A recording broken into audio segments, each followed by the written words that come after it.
হর হর মহাদেব।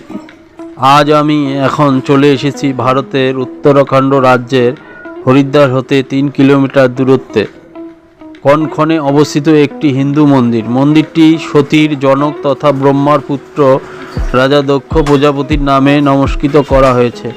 সৃষ্টিকর্তা ব্রহ্মার 14 প্রজাপতির অন্যতম হলেন দক্ষ প্রজাপতি এবং তিনি হিন্দু পুরাণে জীবনের রক্ষক।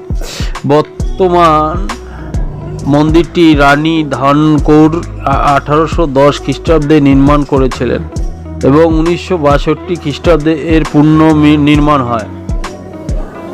অগণিত শৈব ভক্তবৃন্দের সমাগম হয় মহাশিবরাত্রি তিথিতে। মহাভারত এবং হিন্দু ধর্মের অন্যান্য গ্রন্থে এইরূপ উল্লেখ আছে যে শিবের স্ত্রী সতীর পিতা দক্ষ স্থানে শিবকে আমন্ত্রণ না জানিয়ে যজ্ঞ করেছিলেন এবং সতী অপমানিত বোধ করে যজ্ঞকুণ্ডে নিজেকে আহুতি দেন। সেই স্থানেই মন্দিরটি অবস্থিত। শিব এই ঘটনায় রুষ্ট হয়ে নিজের মস্তক হতে জটা উপড়িয়ে পর্বতে আঘাত করেন। বলশালী বলভদ্রের উদয় হয়। তিনি শিবের নির্দেশে কাল বিলম্ব না করে যজ্ঞস্থলে পৌঁছান। ভয়ঙ্কর যুদ্ধে তিনি দক্ষের শিরচ্ছেদ করেন, এই কুণ্ডেই নিক্ষেপ করেন। পরে সকল দেবতা ও মুনিগণের উপস্থিতিতে শিব সন্তুষ্ট হন এবং দক্ষকে একটি ছাগলের মাথা কেটে দেওয়া হয় এবং দক্ষ জীবিত হন। এই রূপ কাহিনী ও বিবরণ বায়ুপুরাণে পাওয়া যায়। বন্ধুরা, মূল দক্ষেশ্বর শিব মন্দিরের পাশে আপনারা দেখছেন দশ মহাবিদ্যা মন্দির। বন্ধুরা, নবরাত্রি উপলক্ষে মহাবিদ্যাকে নিবেদনের জন্য দেবীর ভক্তদের বিশেষ সমাগম হয়। গঙ্গাকে নিবেদন করেই এই পরিসরেই আরও একটি মন্দিরও রয়েছে। মন্দিরের পাশে রয়েছে গঙ্গার ওপর দক্ষ ঘাট ও নীলেশ্বর শিব মন্দির। বন্ধুরা, আপনারা জানেন এই সতীর দেহর ঘাড়ে নিয়ে ক্রোধে তাণ্ডব লীলা চলান শিবের। ওই প্রলয় নিত্য জাগ্রত সংসার লণ্ডভণ্ড হয়ে যাওয়ার উপক্রম হয়। সকল দেবতারা ভয়ে পেয়ে যান। শিবকে সেই সময় রুখতে পারে এমন কেউ ছিল না। তার ক্রোধের সামনে দাঁড়াতে পারে এমন সাহসী ছিল না কারো। তখনই দেবতাদের অনুরোধে জগৎপালক বিষ্ণু নিজের সুদর্শন চক্র দিয়ে সতীর দেহ টুকরো টুকরো করে কেটে দেন, যাতে ও আবার জন্ম হয় ও শিবের রাগ কিছুটা হলেও ঠান্ডা হয়।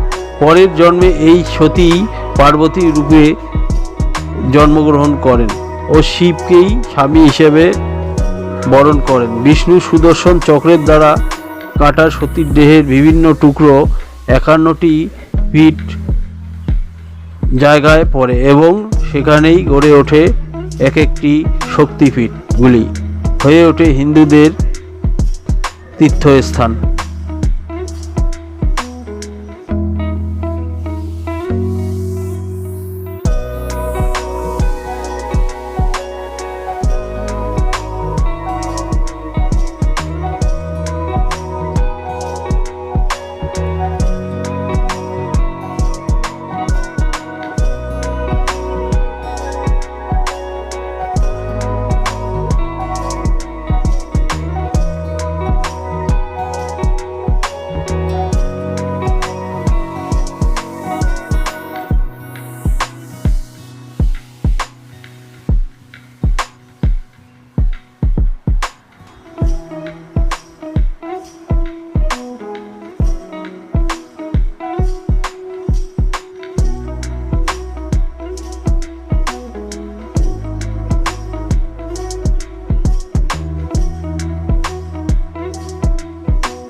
বন্ধুরা, আশা করি আপনাদের এই ভিডিওটি অনেক অনেক ভালো লাগবে। আর আমার এই ছোট্ট চ্যানেলটিকে লাইক, শেয়ার, কমেন্ট, সাবস্ক্রাইব করুন। সবাই ভালো থাকবেন। জয় শিব শম্ভু।